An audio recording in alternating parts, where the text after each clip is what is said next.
while we try to get people in. See if I've gotten any emails about it.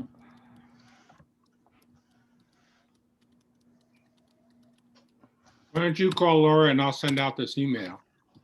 Okay.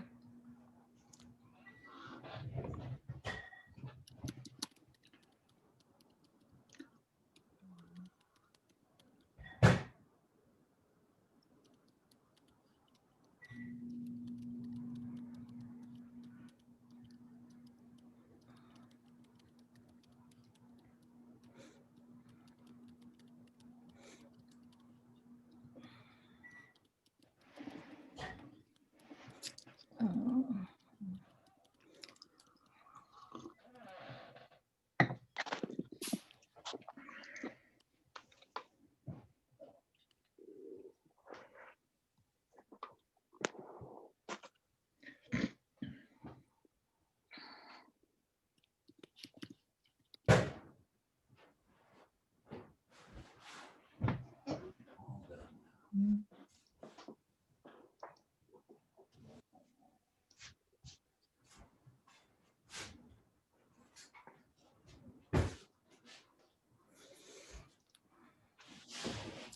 Yeah, I'm getting emails from people. All right, I'm sending this out.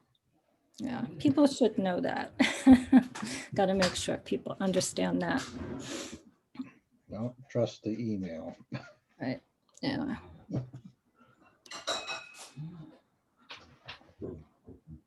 I don't know if I have Laura's cell phone. That's the problem.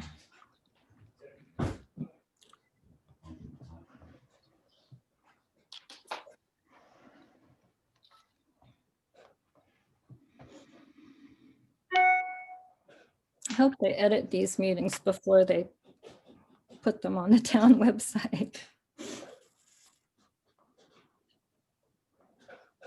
Elaine, Yeah, 617. You want me to call her? yeah, thank you. Okay.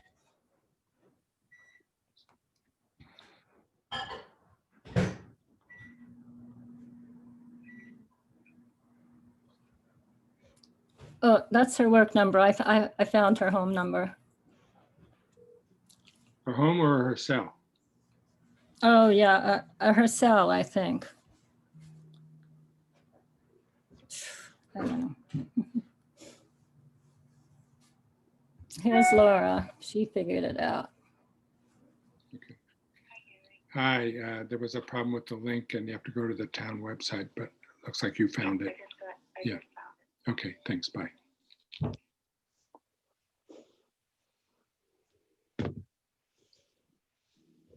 Hi, Laura. Hi, Elaine. We are waiting for everybody to get to the right link to get on. Okay. Yeah.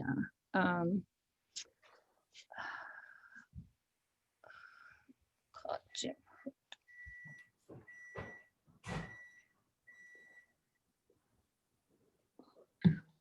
One thing that came up yesterday, Elaine, with regard to this at the partnership meeting was we ought to put together a cell phone list for all the members so that we can send out a text message when there is a problem.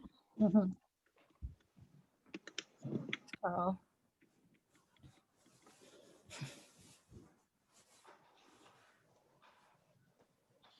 Hi, Carl. Hi there, how you doing? Hi there. Sorry about the problems. It's what happens.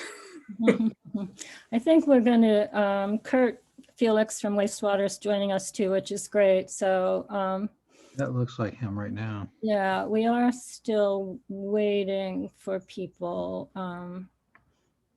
Want to make sure Jim Hood can get in too for water update, but How about Jan Plowey? she's trying.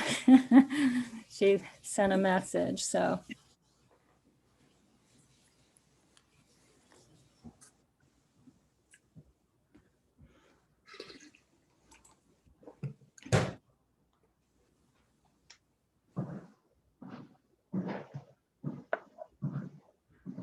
People should put their phone numbers when they send an email, when they have a question. Elaine, I just got a call from Jim Hood. He was having trouble getting in, but he should be in a second. Yeah, it has to go to the town link, not the email, that Right.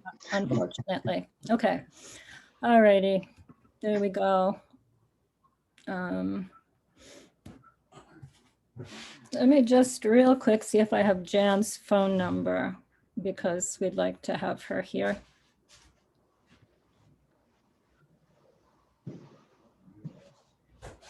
Nope, I don't. Okay, well, I am going to call, we're going to get this meeting started. I'm sorry that we're missing Jan and Jay Horowitz. We're missing Jay. I think Jeff Sachs was also going to try to make the first part of the meeting. Great, wonderful. Okay. We can adjust our agenda a little bit if need be.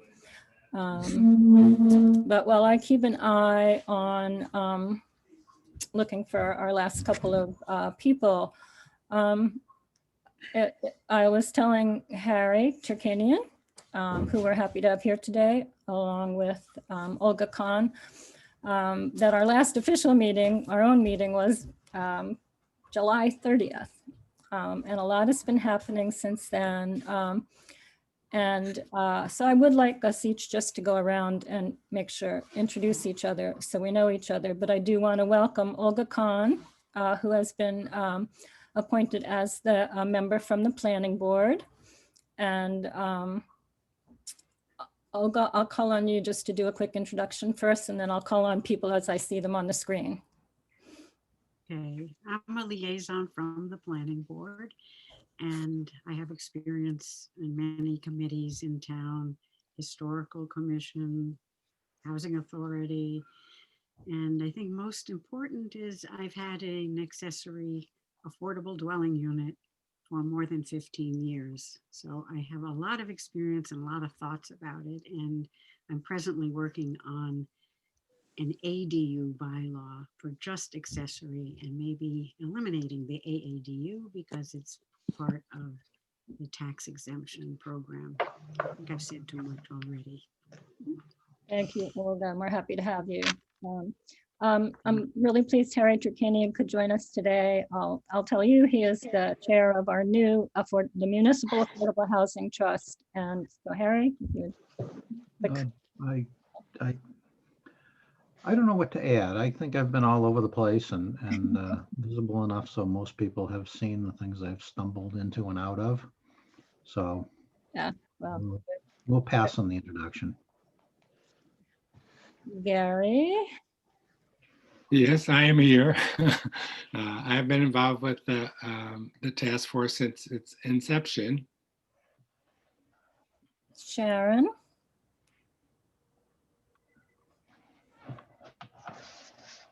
I didn't know I was going to say anything. I'm just sitting here mutely. Okay. Sharon is the real go-getter on the local housing partnership and has been really helpful in all our work. Kathleen. I'll skip the introduction.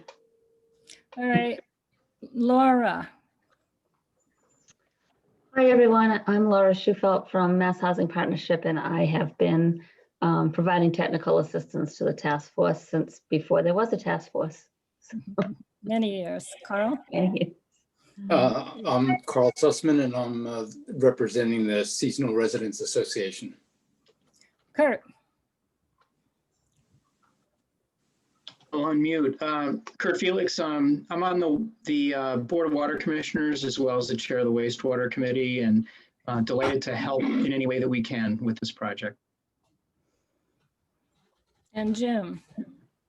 Jim Hood, I'm also on the Board of Water Commissioners, and I was drafted into this committee when the issue of water came up for the housing project. So I'm happy to be part of it. Okay. And I see that Jeff has been able to join us. So welcome, Jeff, if you want to. We just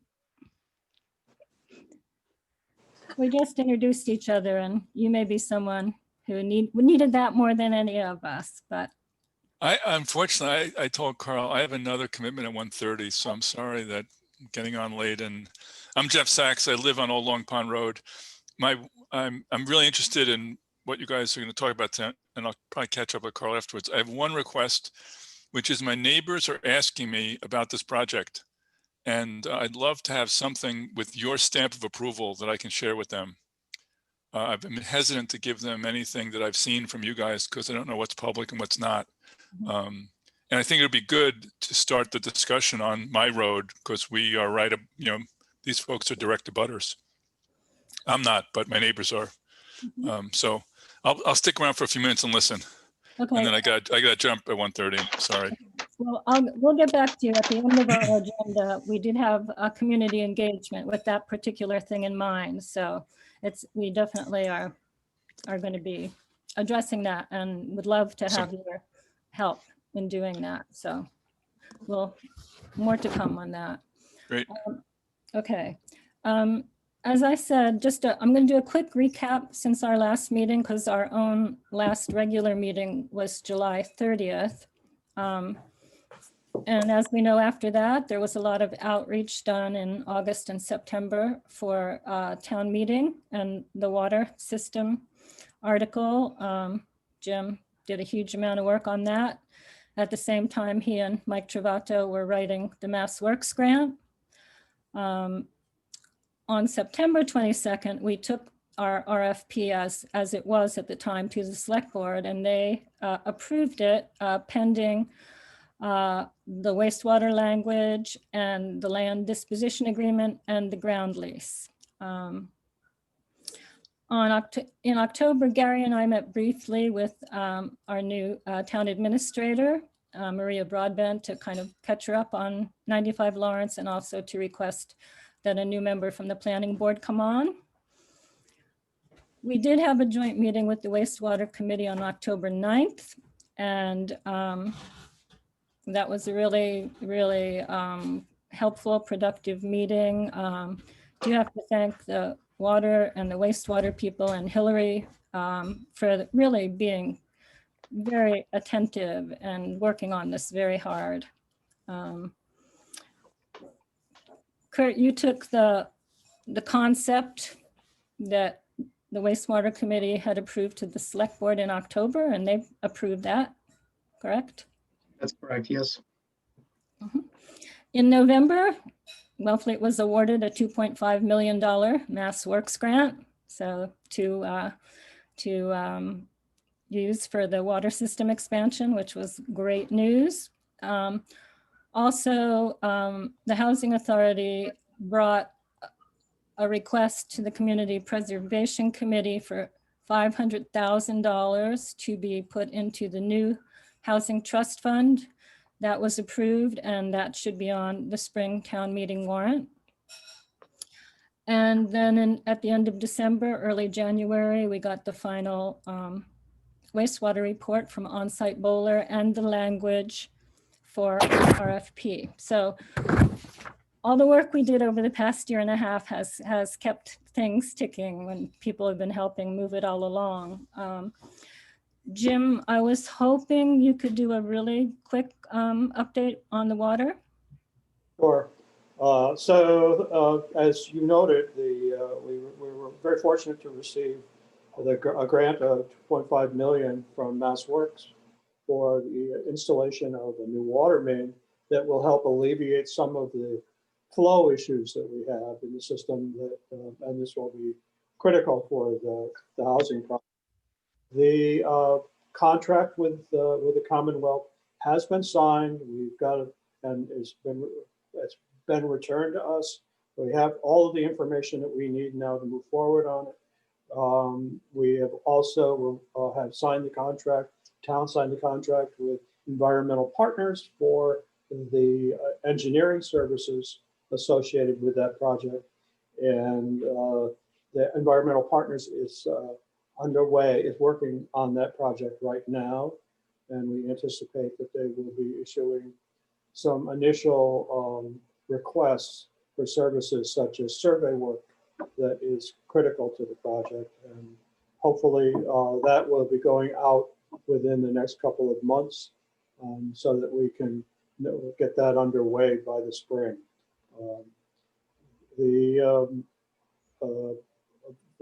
That project itself is, as we had, for those of you who don't know, it will add a water main from the Coles Neck well field and bring it down Route 6 and into town via the Briar Lane, which up till this time has not had water service. So that will be an expansion to additional customers in that area as well. So that's where we're at with it right now. That it is, in fact, the contracts have been signed and we're just waiting to be able to start utilizing some of those funds. Wonderful. Any questions for Jim? Jim, only one question. Is there any overlap with the proposed wastewater system that we could use, either that engineering or the actual development work to offset some of the costs associated with that? Is there any connection there? Offhand, I would say not that I'm aware of right now, Gary.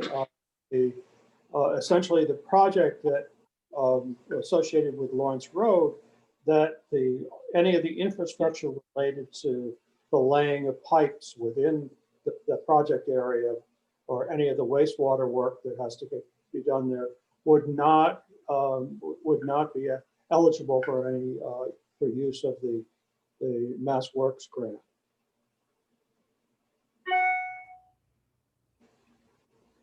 Thank you. The only thing that I can think of, Jim, and I don't know that we've explored it yet, is when water is actually provisioned to the site, there may be the opportunity to cohabitate some pipes. Well, would depend. I doubt that there would be an issue with the Commonwealth there. That assuming that we have sufficient funds available right now, we're still shy, based on the initial estimates on the project for installation of the water main. We're still shy at this point of approximately 1.3 million.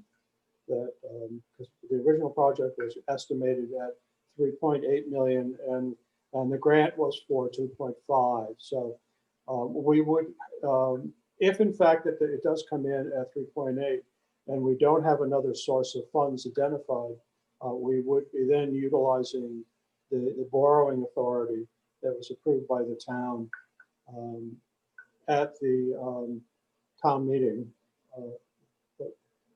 this past summer.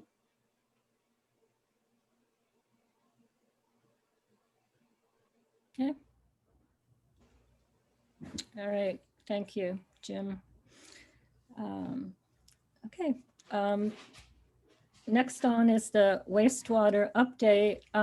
Kurt, I'm thinking maybe Gary and I should try to give the layman's explanation of where we are, and you can jump in and help us out. Sure. Are you up for trying that, Gary? You want me to take it? I'd love for you to take it. So we have been working with the wastewater committee because obviously there's an intersection of interest there. And where we stood was if the town goes forward with a larger wastewater system, which would service the 95 Lawrence housing, the town facilities there, the school, the fire department, and the police department as the second group, and then on a tertiary level, the residents in the area. So the town did, or rather the select board did approve that concept. And now the wastewater committee has been working on what would that look like, and what would the costs associated be, and how would it intersect with the RFP that we're about to issue for housing. So those, I think, are the three big areas that we have been really focusing on.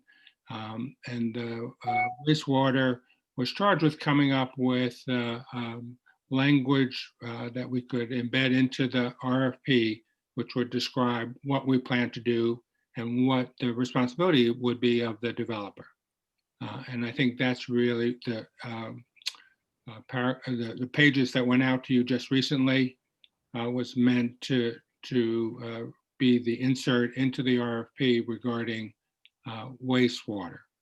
And I think today we're discussing questions regarding that and how do we move forward with it. Anything you want to add to that, Elaine? No, that's pretty much my understanding. You know, certainly want to hear from Kurt, and also Laura, if you've had time to look at that adjusted language, and we would definitely want to make sure that that passes, you know, every test. Do people have questions about where we are with that, what the language is for Kurt? Yeah, I would only add, Gary, that I think what we try to do is greatly simplify the process, both in terms of how the project itself would participate, and also making it very simple for the RFP language, you know, in terms of how a cost share could make some sense. So anyway, I don't know if people have had a chance to read that language, but Dave Formato did a great job, you know, putting that language together. I think the Bowler report was very clear. I think Dave's work is very clear. So I think that's going to help any bidder be very clear on you know, how this project would interface with a, you know, a larger public-private municipal project, essentially, for wastewater treatment at that location. If we want, I can share the screen for that, and we can look through it. You know, I had a few comments. Let me see if I can do that. When you do that, maybe I could start with some questions that have been raised, Elaine. If that's okay. Sure. Okay. So Kurt, we're trying to figure out, one of the questions was, where did the 1.7 million figure come from? How do you arrive at that? And then is the 44% that you're asking for the developer, is that capped in any way by the actual cost? So the 1.7 is Bowler's estimate of what a cluster system would cost to both engineer, permit, and install there.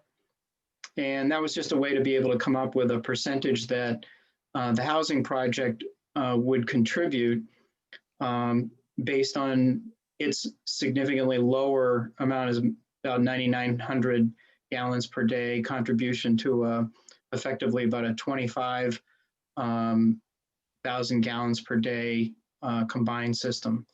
So the 44% is, you know, the housing project's percentage of what we'll call phase one. So is what you're asking for the developer to pay effectively $750,000, which is roughly 44% of 1.7 million. That's the amount that the developer would be expected to contribute to the project. Right. So in other words, this proposal leaves the developer contributing effectively exactly what they would have contributed had they put in a standalone system. Now, the percentage concept is basically because we don't know 3-4 years from now what the exact installation cost is going to be. So, you know, I don't think anybody could reasonably cap the number at 764,324 today, given that the system is going to be installed somewhere, you know, 2, 3, 4 years from now. So there's not a not to exceed number. There's not a not to exceed, but I think from the developer standpoint, the other thing that is in 764,324 is an amount that included a 30% contingency factor. So in theory, that should cover or at least represent something that ought to be consistent with, you know, inflation and unknowns. But obviously, we can't guarantee anything. Kurt, have you envisioned having the developer potentially build the system, or is it so unique that a general development contractor couldn't undertake it? Well, I think any general contractor building a system associated with a housing project would have the capability to do that. We did think about it. And what, kind of where we came down is that that's going to be a subcontracted portion of the project no matter what. And given that ultimately the town's going to have to take responsibility for operating and managing the facility, I couldn't imagine, and Harry would have a better probably intuition on this, but I couldn't imagine a project like this being done where the town would effectively cede the development process and hiring the contractor to do the project when it's going to take over, own, and operate the facility. So to us, it just made more sense to have the housing project be effectively an entity that would be connecting to a system that the town is going to design, build, and operate. Elaine, yeah, I would agree with Kurt on that. I think generally bad things happen when somebody else agrees to build it for you and you agree to operate it without any oversight over the building process. So I'd agree with Kurt's approach on that. And Elaine, I'd also like to add that for reasons of liability, I think it's a better way to go, with regard to having the town control the project. So, you can have a private contractor come in and not know what they're doing and make a mistake. And ultimately, the liability is on the town. So. Right, okay. When I was reading the description here, it says that if the town fails to provide the sewer connection within 2 years from, I think is the award date, I'm not sure what the start date is, then the developer could then put in an IA system as an alternative. But would that suggest that the developer hasn't already paid in to the town within those first 2 years? So you're not asking for anything for the first 2 years? I think once the contract's actually awarded to the developer, I think what Dave was trying to do with this clause was provide sort of a force majeure. If the town doesn't live up to its obligations, if either, for example, town meeting doesn't approve the funding that would be required from the town, or there's some other hiccup, that the developer has a fallback to be able to develop the project. Okay, I'm just trying to figure out, right, what the liability is for the developer and how much they have to put in when is what we're asking them for. Laura, did you want to say something? Yeah, I think I have a couple of questions. First of all, do you know if these estimates were based on public construction? Because it will have to be a public construction job if the town's going to be undertaking it. So that's number one. And then also I had questions about the siting. I think in the report, it seems like the wastewater treatment plant is on the least on the section of the parcel that is anticipated as part of the housing development portion. If the town's going to own that, I would think that it would be kept in town possession. I'm concerned that it would taint the affordable housing development to tip it for a public construction project. The Attorney General's been very particular on bid protests lately, and we've been trying to walk a fine line on that. And I'm concerned that that a public facility on a private developer leased land would definitely trigger her. Yeah, but Laura, couldn't you come up with an easement agreement? you know, specific easement agreement to, have that, you know, I work? guess it depends where it ends up being. There was a number of scenarios. And so I think it's, where it ends up being cited or potentially being cited. Laura, could that area, if there was such an area, be not included in the lease? Would not, Yes, that's what I'm asking. If it would be, you'd have to redesign, realign the lines of what was available. right, but it hadn't been surveyed, so there's no meets and bounds done yet anyway. Well, the other thing that occurs to me is if I'm understanding the structure correctly, the housing project is going to be leasing town land for 99 years. So the ownership is still going to rest with the town. So, along the line of what Kathleen was saying, or I think, Laura, what you were trying to allude to, whether it's an easement or whether it's a carve out, I'm sure that there's a way that's going to survive legally in terms of any attorney general concerns to be able to make that happen. Because ownership really isn't changing of the land. Right. I will tell you that leased land is one of the factors that goes into her determination on what triggers 149. So what we're trying to do is remove all other factors. So if that's the only factor, it probably won't trigger. So I'm just cognizant of trying to keep as many of those factors away from the project. Yeah. If I understand you correctly, the concern is that if we don't have some kind of a bright line separating these two projects, whatever it is, then the housing project becomes a prevailing wage job with all of the other Chapter 149 Right. heartburn that goes with that. Okay. Exactly. File sub bids and et Yep. cetera, et cetera. Yep. Yeah. Kurt, I have a different question about the location of the wastewater treatment plant itself. In the diagrams that are in the report, it seems to be that it's in that parcel of land off of Long Pond that is below the water tank. And if two questions regarding that, assuming that's okay with the water folks putting the treatment plant there, but it doesn't, if it in fact is located there, it doesn't actually intrude on the proposed building site for the housing. So is that where you're thinking it's going to go for both the housing and for the police, fire, school, et cetera? Yes, the amount of space that's required is very small. I mean, these are basically closet size components.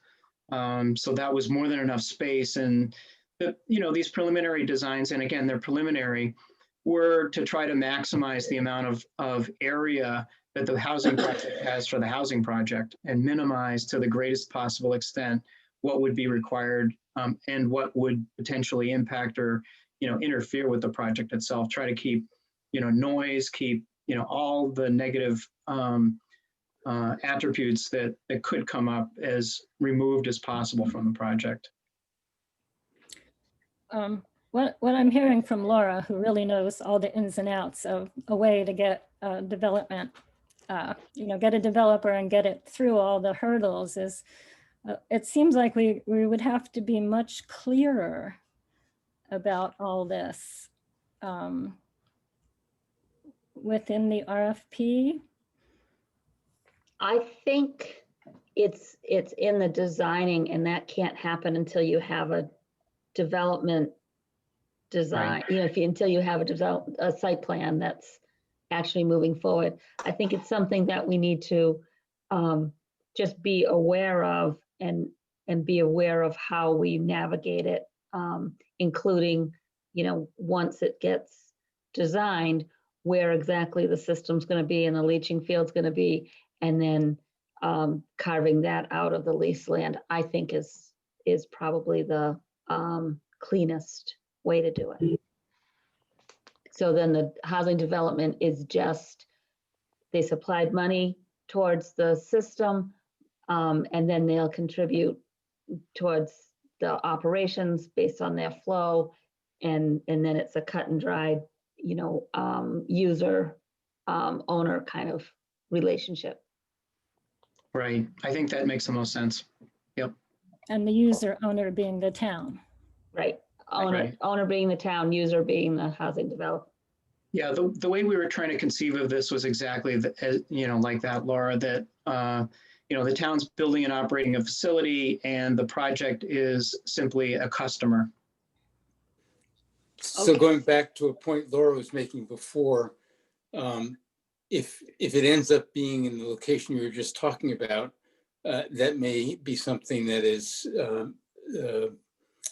will rub the neighbors the wrong way, because then it abuts one or two parcels, I think. We certainly are going to have conversations with the neighbors about the impact of the facility. And I think, once we get to a point where, we can show people with diagrams and specific drawings what this looks like, obviously we want to minimize the impact on the neighborhood. One of the beautiful things about technology the way it is today is, as I mentioned before, the amount of land required, the amount of space that's required is very, very small. These are closet-sized type facilities, and this is not like a big wastewater treatment plant. It's something that's very modular, very compact. In terms of odors and in terms of noise, these are very minimal kind of impacts typically. But until we can fully flesh that out and have an exact location, it's going to be hard to communicate to the neighborhood what the impacts may or may not be.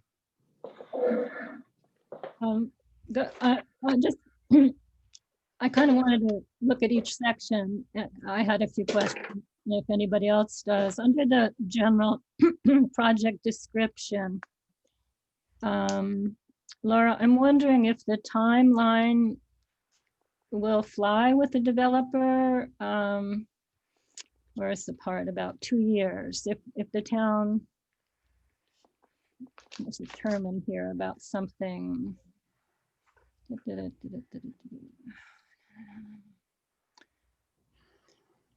It's in the Last town paragraph? responsibility. Lower down, Elaine. Yeah, last paragraph. Go down. Go down. 2 years Keep has been going. town responsibilities. If in the event, Okay. If in the event the town does not fulfill its contractual commitments to provide a sewer, will serve letter to the developer within 2 years of the date of the agreement. Is that, is that a reasonable side by side with the development happening? Yeah, the development's not gonna happen any sooner than that. Because they're gonna have to wait, probably 2 years to get funding. And so, but it's difficult. They probably will have to have a commitment before they would receive funding. They'd have to have a commitment that it was gonna be done one way or the other. So I don't think, I think I probably would ask some of our lenders if that would work before I make a definitive answer. The idea here, Laura, is that we can't, I don't think we would be able to make a presentation to this town meeting in May to get this funded. We have, it would be a real stretch to try to pull something like that off. Yeah. Clearly for next town meeting, assuming next town meeting's in April and we're past COVID, the 2 years was basically just to be able to have 2 town meetings to be able to get the funding approved by town. Okay, I think that's fine because assuming we get a developer on board, you get a developer on board by the fall, they can go in next year's round. They're not going to get funding anyway in the first time they go in. It's just a placeholder, but then they'd need it for the next December, next late fall. So my expectation would be that if this isn't approved by town meeting at the April town meeting in 2022, 22, Yeah, that you'd probably be exercising this force majeure. okay, that's perfect.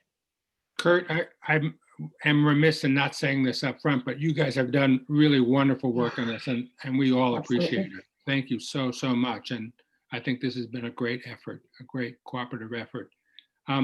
Laura told us yesterday that the new round of infrastructure grant has just been released. Is that correct, Laura? And that could this project be eligible for an application for that, even if we don't have town meeting approval? So it's town meeting approval is just for the money, right? Yeah. Or, yeah. So if you're asking for a grant, you wouldn't need to have the money available. So we could apply now for a grant for this project? Right, I don't think the grants for this project are due till the summer anyway. But they just have a new way to apply. But I haven't looked at it that closely, so you may be right that it's closer. I don't know. But it looks on the surface like there would be an opportunity, at least for sort of the initial engineering development. Yeah, funding Before sorry, 2020. And Sorry. Kurt, these are specifically for a small town. It's under 7,000 population. Yeah, I saw that, Elaine. Thanks for sending that out. You know, we're going to pursue all avenues. Clearly that is one, MassWorks is one, USDA is one for this type of infrastructure. So given the novel nature of the project and given our track record, both with MassWorks and USDA and potentially even this new one, it would kind of surprise me if we weren't able to get something. Which I think is just going to make it that much easier at town meeting to say, okay, we've got a grant in hand actually for this, because we do have enough time to actually prepare and submit it. So it's kind of like, usually we're going to town meeting saying, you know, if town approves the project, we'll go ahead and file the grant paperwork. In this case, we could actually be in the other situation. So Laura, do you see anything in this we talked about today that wouldn't allow us to be putting the RFP out within the next couple of months when the real period opens? No, I think I gotta read this a little closer because I didn't have time to really get into it. But no, I think with this, yeah, I think you could definitely release it in the next couple of months, as soon as you have this this done. So Yeah. and So finalized. yeah, what are the pieces we need to finalize about this then? I just want to look at it. I just want to make sure that there isn't anything that, you know, in a quick read, it doesn't look like it. And then, you know, and then I think just probably have to redraw the lines. I mean, I'd leave the lines where they are, and with the caveat that wherever the wastewater treatment plant, if the wastewater treatment plant or whatever we're going to call it, is on what's designated as the leased land, that it would be carved off prior to the lease, somewhere in there. But I wouldn't indicate where it was yet, because I think it's all dependent on, you know, what the proposals come in with, where they have the housing cited. The other thing I did want to go back, Laura, to your first question about the costs. Yeah. Whether they're, I don't honestly remember whether Bowler used public costs or private costs, but for purposes of the percentage, it wouldn't make any difference. Okay, but it makes a difference in the total. It sure would. It sure would. 30%. Yep. Yeah.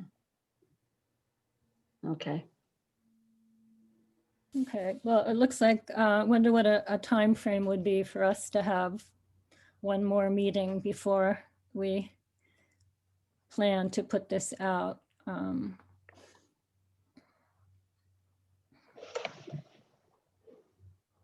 Are you asking me? Well, we definitely need your feedback on that for sure, on this for sure. And we want to, Yeah, I can get back to, fairly quickly on this. It's not that long of a document. I just haven't Mhm. really Yeah. researched it. but I mean, if we're looking at, Laura said really the optimal time frame is March up until even June, but I think we're looking at, we'd love to get it out mid-March if we can have it all in place by then. Yeah, we have to go back and look at all the attachments, make sure we have everything that we need, and, Mhm. that's, kind of a search and gather. Laura, can I ask a question regarding the other attachments? I think town council raised the issue of local preference. You cannot put that in an RFP. Right, and that's was really my question. Mhm. So we have That's to not- push that's back on. not- Yeah, Okay, I'm sorry. the local preference is a town ask to the subsidizing agency. There isn't a subsidizing agency right now. And so you can't, it's not a developer responsibility, it's a town responsibility. And so you can't put it in an RFP because the developer can't produce it. So you're asking them to do something they can't do. And you're then making it seem like it's their responsibility when it isn't. They can help put the documentation together. And again, local preference, just for everyone's knowledge so that there isn't misconceptions. Local preference is for town residents, people who work for the town or in businesses that are based in the town, or who have children who go to school in the town, or for households who have children who go to school in the town. Those are the 4 categories. They can't be changed unless there's an overriding reason.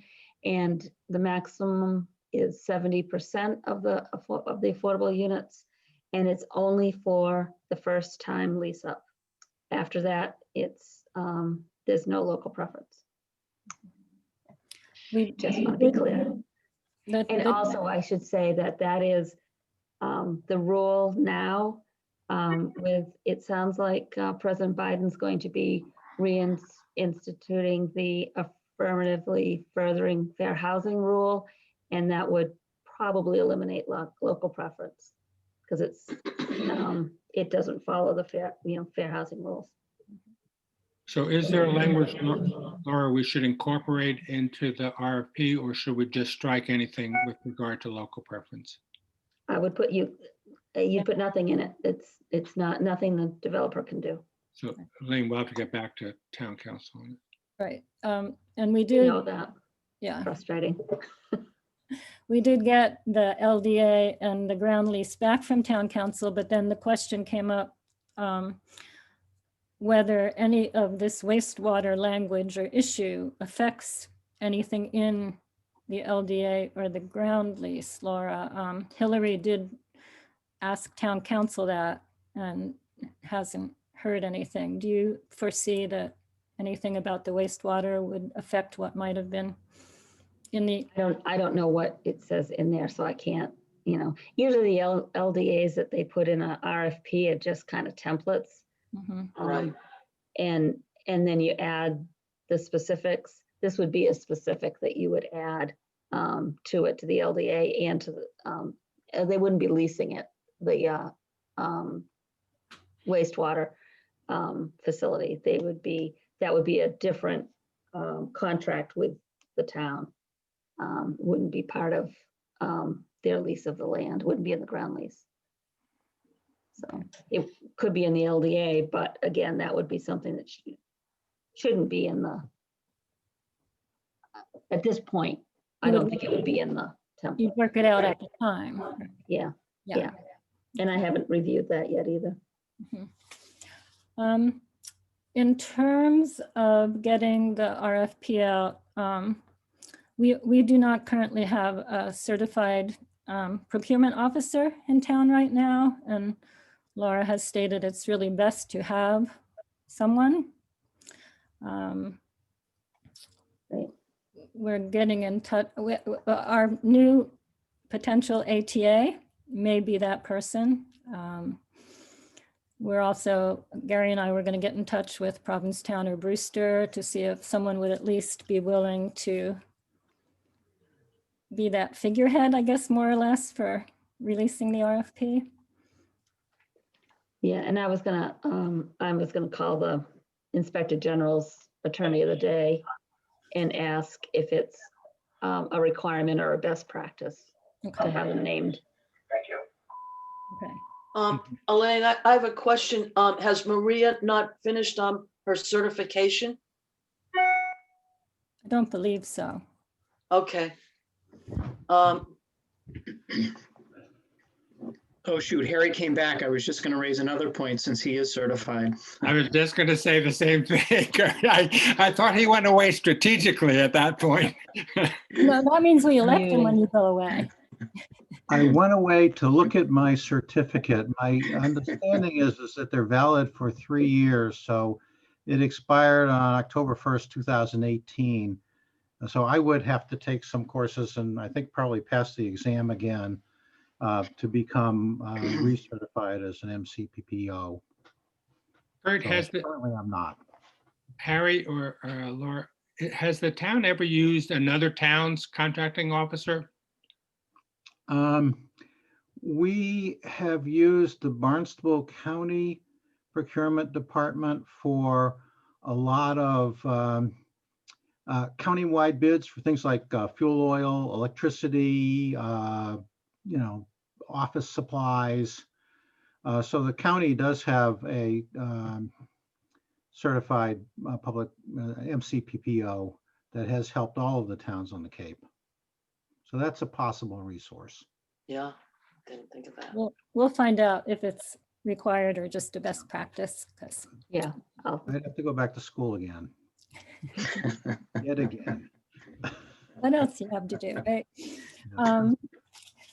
So Laura, if we wanted to look at just like a kind of what if timeline, say if we actually were ready to issue the RFP, say March 15th, what are the other, how much time do all the steps before, when you do that, when you put out the RFP? but the timeline from there going forward. Mhm. So there's, usually have it ready. It has to be advertised in the central register. That's usually maybe a 10-day lead time because it's like the next Wednesday or sometimes 2 Wednesdays, fairly quick, but you can't, until it's in the central register, you can't really release it. But when you post, submit to the central register, it tells you what day it's going to post. You then has to be in the newspaper at least twice during the application period. For a development RFP, I suggest somewhere between 60 and 90 days for submission because the developer has to do conceptual plans and all kinds of things that they have to put together, and that takes time. So say it's 90 days, say it's 90 days. Then you get the receipt, and then it's the review can take time. It's best you have a criteria, evaluation criteria before during that in between time while you're waiting for proposals. You can develop a scoring sheet so that it's easier when the reviewers get the proposals. They can then pencil their own scoring sheet. So when you meet together, people aren't being influenced by other people. At least, they have their own score already that can be changed. That's why I say pencil, so you can erase it. But that, so you go in with an idea of which ones you like and why. And all that's done in public. when you get together. And so that can take, it depends if you're gonna have presentations by the proposers or not. That can take a month, it can take 2 months, depends on the reviewers, honestly, and how many proposals you get. And then you have to take your recommendation to the Board of Selectmen for their blessing. And then once it's awarded, it usually takes a month or so to negotiate. So we're at, so mid-March, say it goes in mid-March, March, April, May, June, they get back to you. You get somebody by August. And then, you negotiate the LDA, say by September, October. That gives them enough time to get in the first pre-application in late October, beginning of November. So they have a placeholder and start getting their documents together that they'll need to apply for permitting. Are there standard forms for scoring and evaluation? Are there standard forms for scoring and evaluation that we could have access to get prepared for that part of it? It's really just taking your evaluation criteria At the end of the and RFP? saying, at the end, and saying, yeah, it's highly advantageous here, it's, and checking off the pieces that would make it highly advantageous. I just kind of use that, but I use the evaluation criteria and make it into a scoring sheet. Mhm. So yours would be unique, but it's, it's just expanding on that one document, which I have saved as its own document. Yeah, I mean, basically, all of your evaluation criteria need to be in the RFP. Yeah, They yeah, are. they are, Yeah. they are. Now that we're talking about, we need to update the section on wastewater Yes, to match what we're going to now put into the RFP. So we may want to do that and run it by Kurt's committee before we issue the RFP, make sure it's consistent with what their thinking is. Yeah. yeah, I think we just had a placeholder in there. Yes, exactly. I think hopefully we've also simplified it dramatically because really the project is just a customer. I mean, that's pretty standard. There's no cross linkages that would create a problem. Yeah. I have a general question, Laura, is now that we have it structured around the wastewater treatment facility for septic, does it make it more or less attractive or not? Doesn't really affect anything to a developer? It probably makes it a little more attractive because Yeah.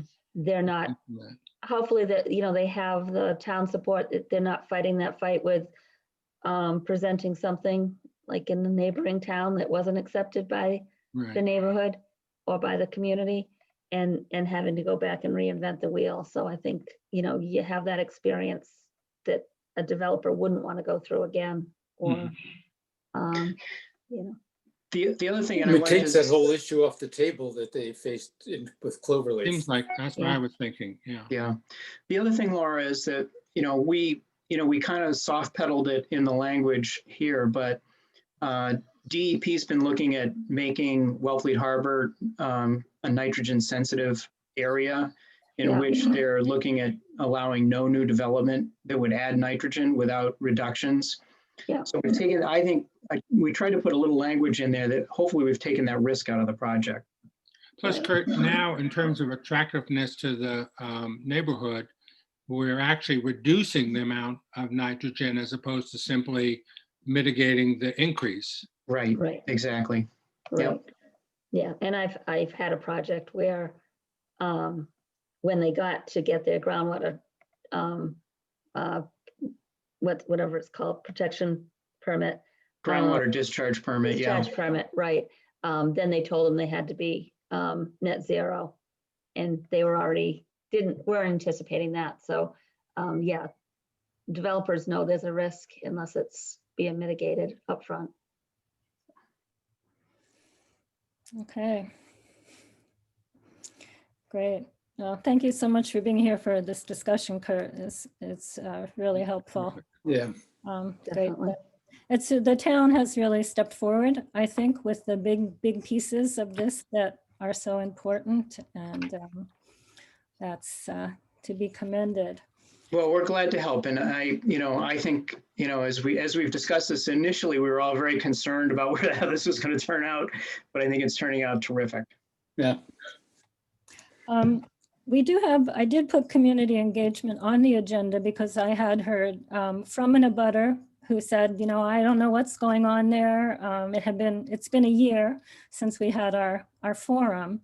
And then Jeff Sachs, who is an abutter to the property, who's very supportive, has been hearing from neighbors. And as you heard him say, he'd actually like to give his neighbors some information. I mean, maybe that's the best way to do it instead of I don't know if we should have a public info session once we, easy to present what's happening with the water, once we really feel like we have the wastewater nailed down. I'd like to hear what people's thoughts are about that. I think Jeff Sachs could be a very effective, partner in doing this. Kathleen?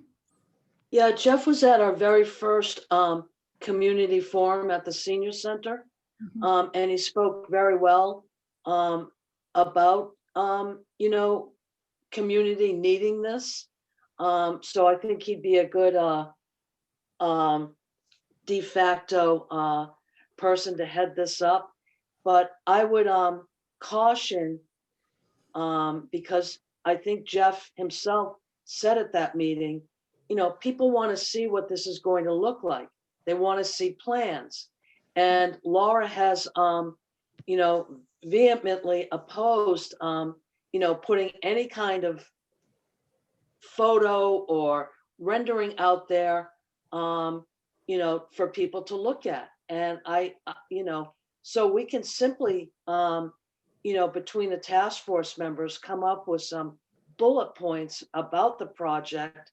We're going to reduce nitrogen. We're extending the municipal water system. We're creating mixed income rental housing for our local workforce.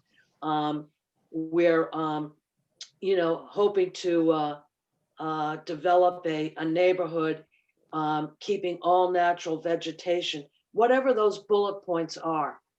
But, they need to highlight the project for what it's going to bring, to the area.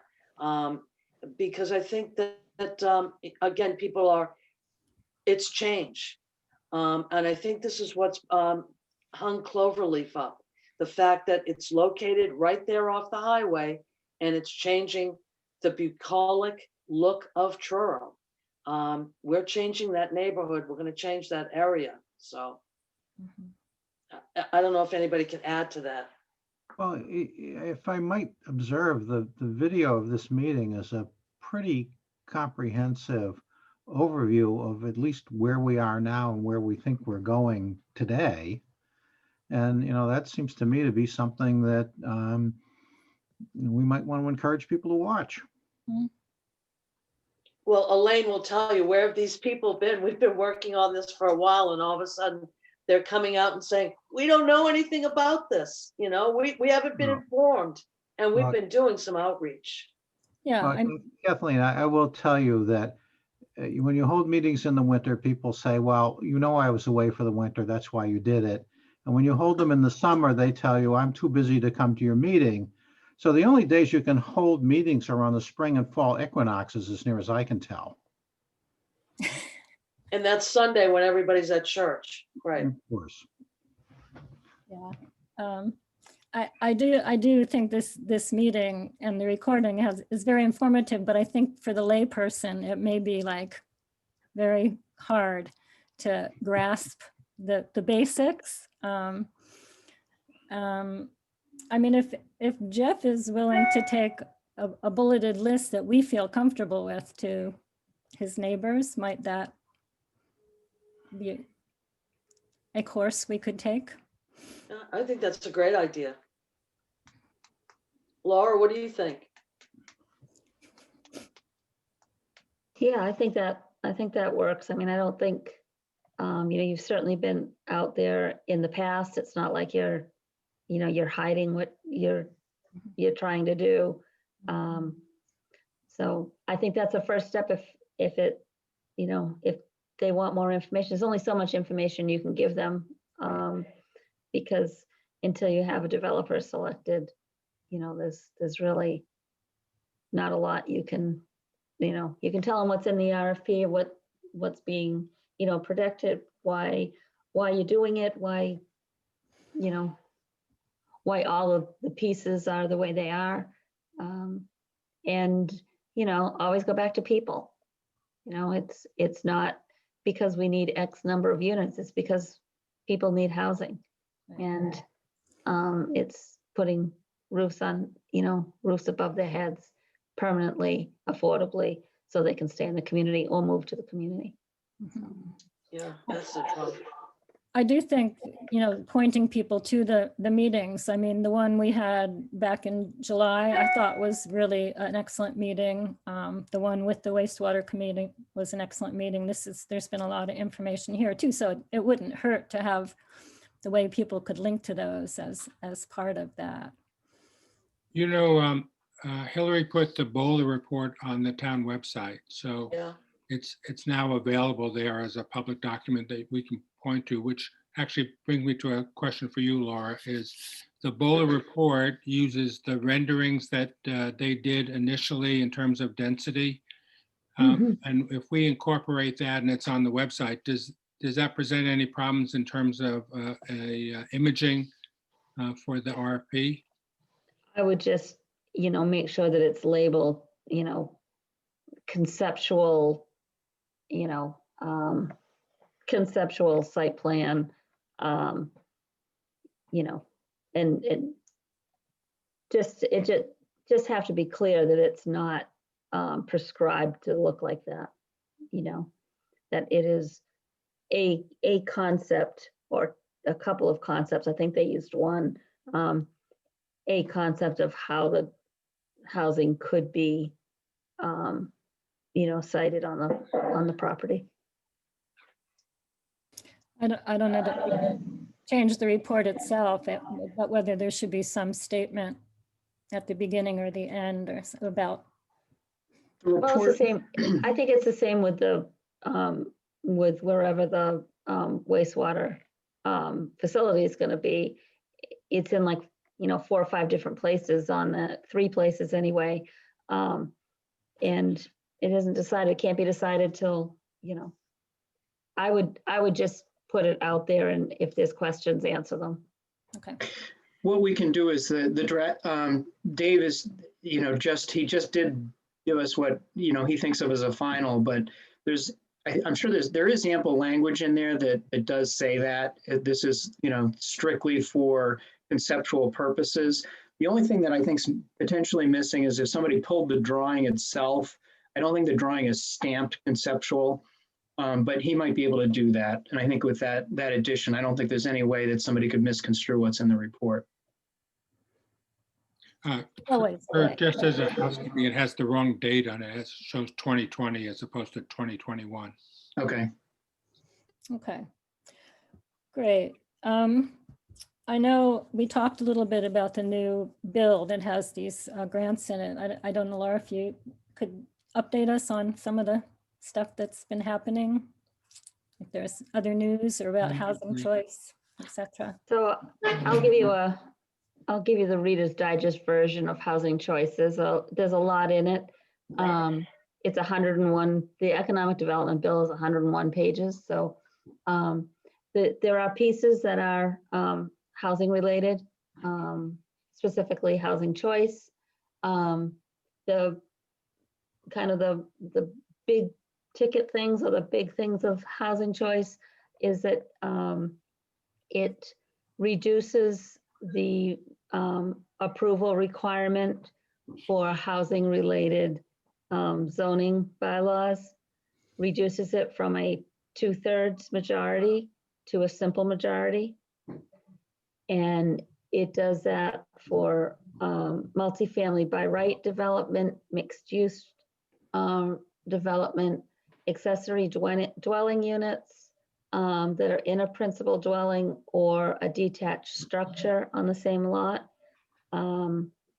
open space residential development, and then any special permits, again, would be reduced from 2/3 to a simple majority if they are multifamily or mixed use in a smart growth location. If there's an increase in the density or intensity of a particular use, again, for multifamily or mixed use, accessory dwellings in a detached structure on the same lot, if you needed to have a special permit to do that in order to get a special permit for that, is simple majority. And if you are lowering the amount of parking requirements for a residential or mixed use development, that zoning bylaw would only take a simple majority.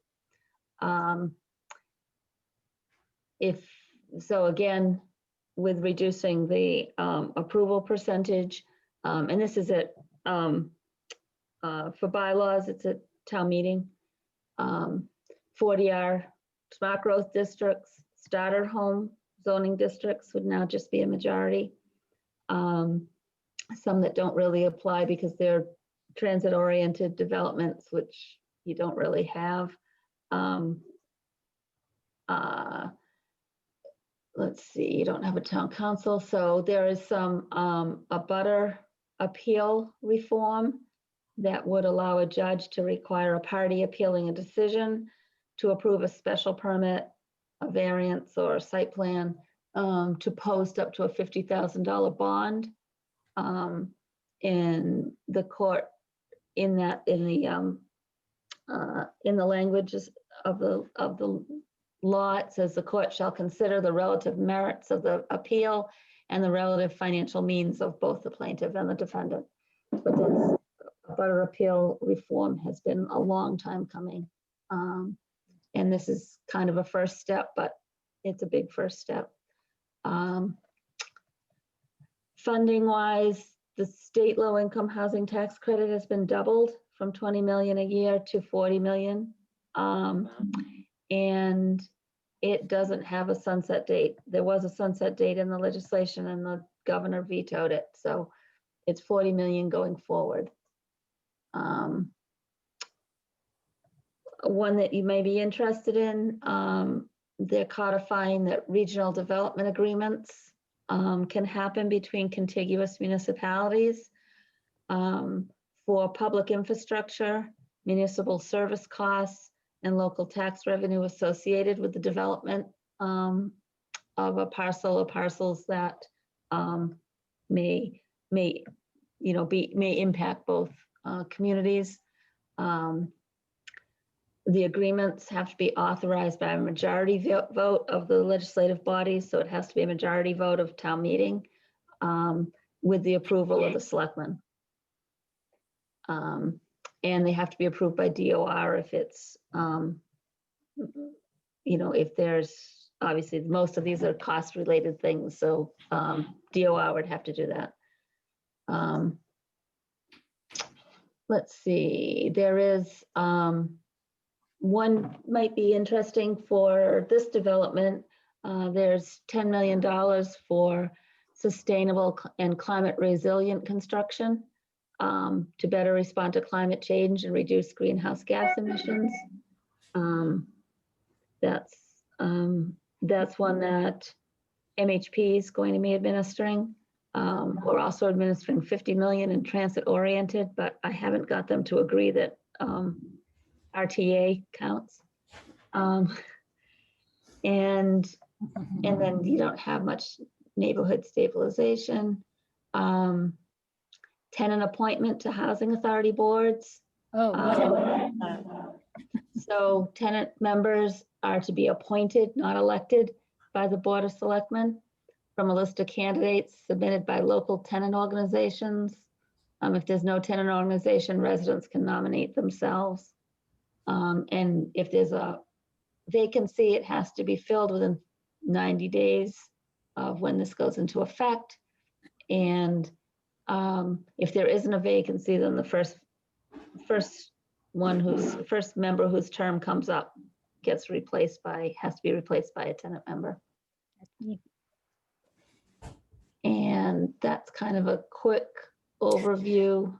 Again, there's $1 million in planning money that will be administered through DHCD.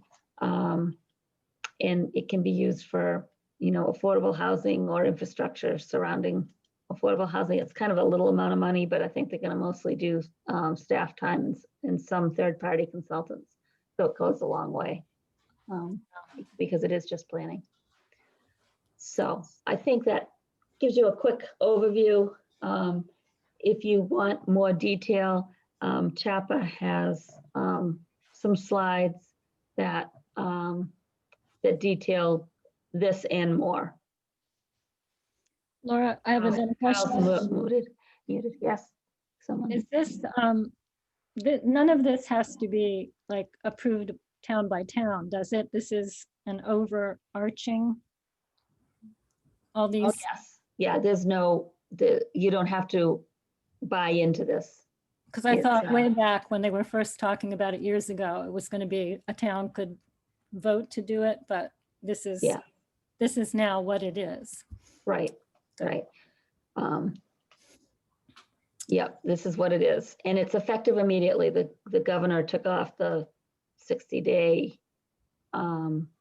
Usually there's a gap between when it's approved and when it goes into effect. The governor, so it's in effect right now. So they did it so it would be in effect for this spring's town meeting for any zoning changes.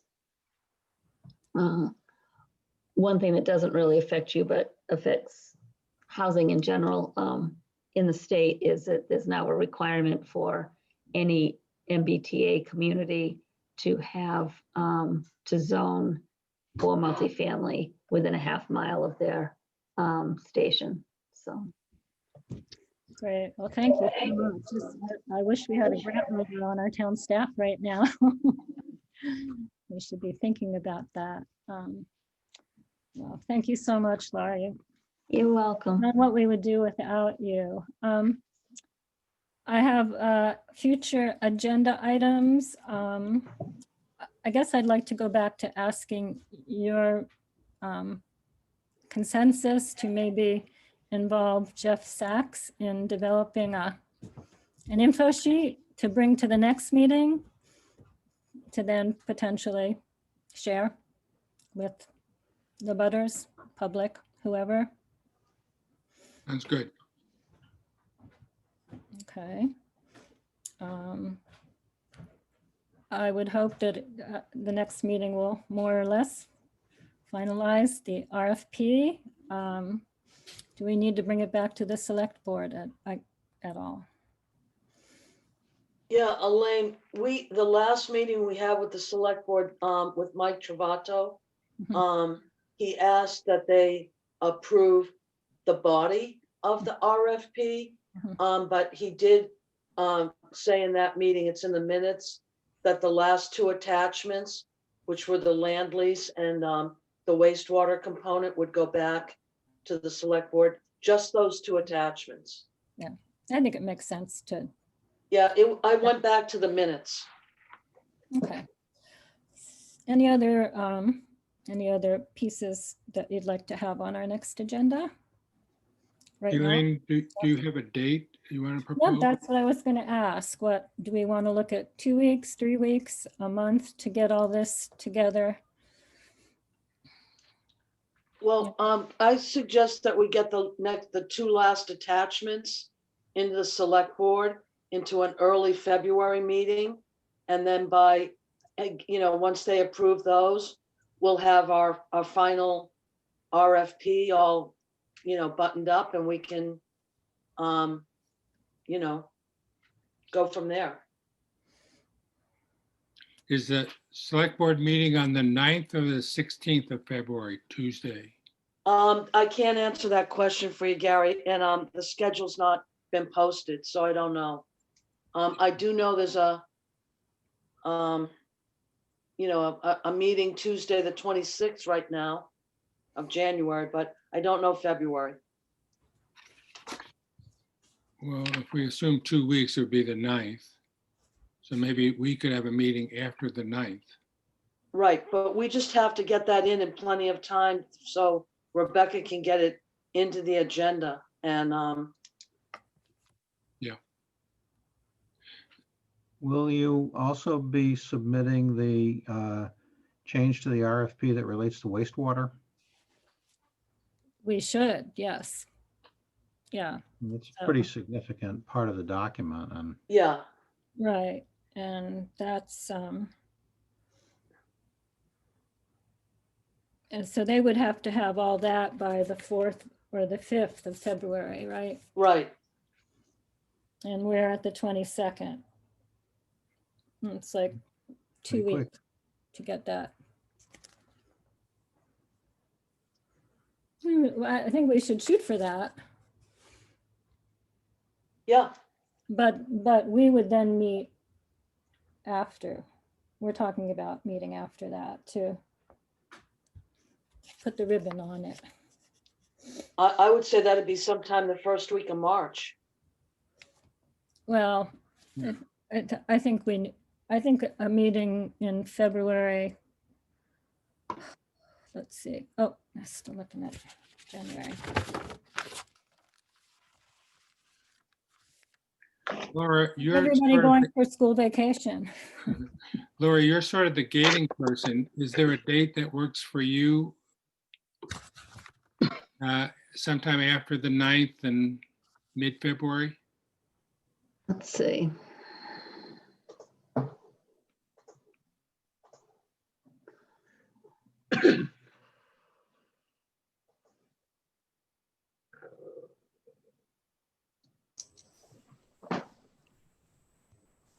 What about the 22nd? It's a Monday.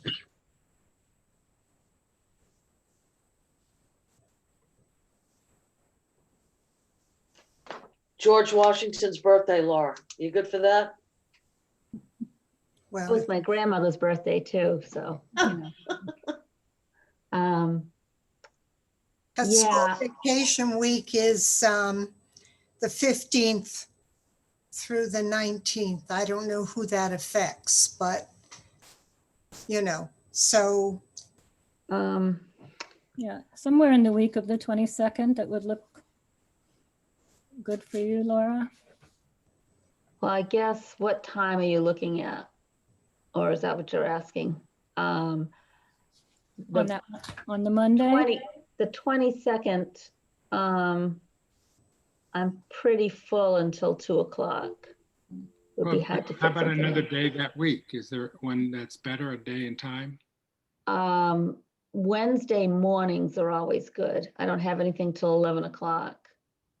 And then Wednesday between 1 and 2:30, I'm good.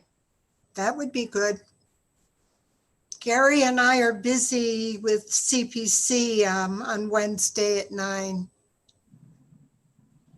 Okay, that works. I And mean, Lane, So when Wednesday, are the we saying? 24th. Oh, what do I have the 24th? Wait a minute.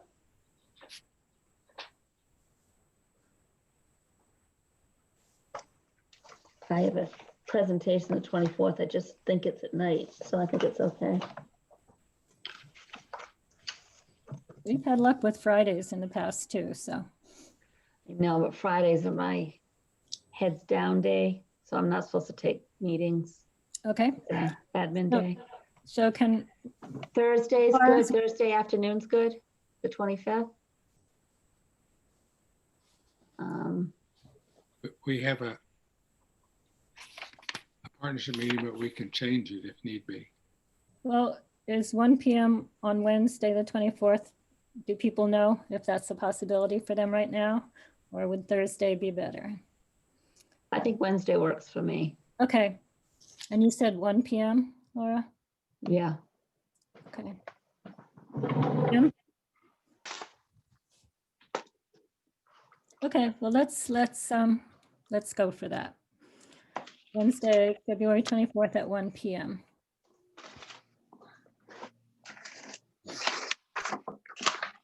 Okay. Oh, I gotta go. I Jay got and another meeting. Pam? I have to run. I have to Okay. run. I have another Well, meeting. Yeah, Thank we- you, thank Laura. you so Everyone. much. Thank you so much. So, Bye, Laura. Thank you. Bye. Thanks, everyone. Yeah. I can't get out. the amount of information that she has Yeah. is just astounding with the complexity of all this. So anyway, Jay and Jan, hi, sorry. Aye. It I was started doing a crossword puzzle and I said, geez, I better check my email. Something's really got to be up.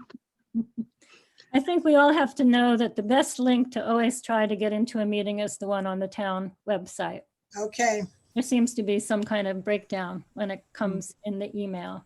It could have been the changing of the guard from Courtney leaving to Rebecca taking over, that the links have changed. Mhm. I don't know. Yeah, well, anyway, The school came through okay on Tuesday, so, Really? yeah. we'll have to work on that. All right, I don't know. Right. thank you all so much. Anybody have any final words? Well, you did want to say hello to Olga, right? We did that at the very beginning. Oh, I missed that. Okay. Harry, what are you doing Hi, here? Olga. Hello. What, oh, you joined late. I am the chairman of the Board of Trustees of the New Affordable Housing Trust, so I am back. Wonderful. You That's can't get right. rid- Great. So that will be the overlord of all the money we want to give to 95 Lawrence Road. Right. Yep. Harry, I've got a quick question. Were you the Sure. procurement officer for the police bill? For the police station? Yeah. Yeah, I was, because I was still the town administrator at that time, and so I had the required certification. Harry, is Um, there someone at the county you would recommend that we talk to? Oh gee, I've forgotten what her name is off the top of my head. It's not Maggie Downey. But they do have a procurement office that does have a certified person there, and she actually runs a Cape Cod Procurement Officers Association that meets. Well, Laura's checking into the actual requirement too. But maybe we should, just in case, talk to them. Generally, you should have one if you're doing an RFP. You don't need them for bid documents, because those are generally, I'm going to do the job you spec for this much money, and it's kind of a yes or no. But an RFP, you've got to analyze and rank the responses based on your criteria. It's a little more complicated. So usually you want a certified procurement officer to guide that process. Well, I noticed that was in the job description for the new ATA. So maybe we'll get one. And it's typically an employment contract requirement for the TA also, Mhm. that you acquire one. Yeah, it was a request we made to her at her hiring, but apparently she's been here 6 months yet? It's not happened yet? It took me about 2.5 years to take the required courses. Oh, I and- didn't realize it takes that long. Jeez. Oh, yeah. Yeah. It's a long process. It was a contractual requirement for me and also for Dan Hort. So I'm assuming it's in her contract too, unless something's changed. Yeah, no, it is. He's been But doing It's it. just not right. quick. Oh, Mine was in okay. October of 2015 and I started in January of 2013 and I started on that right away. Wow. Well, thank you all. It's time to take a walk. All right. Okay, yes. Thank you, everybody. Enjoy this lovely day. Stay Bye. healthy. Bye-bye. Thank you, Elaine. Thank you. Oh, yeah.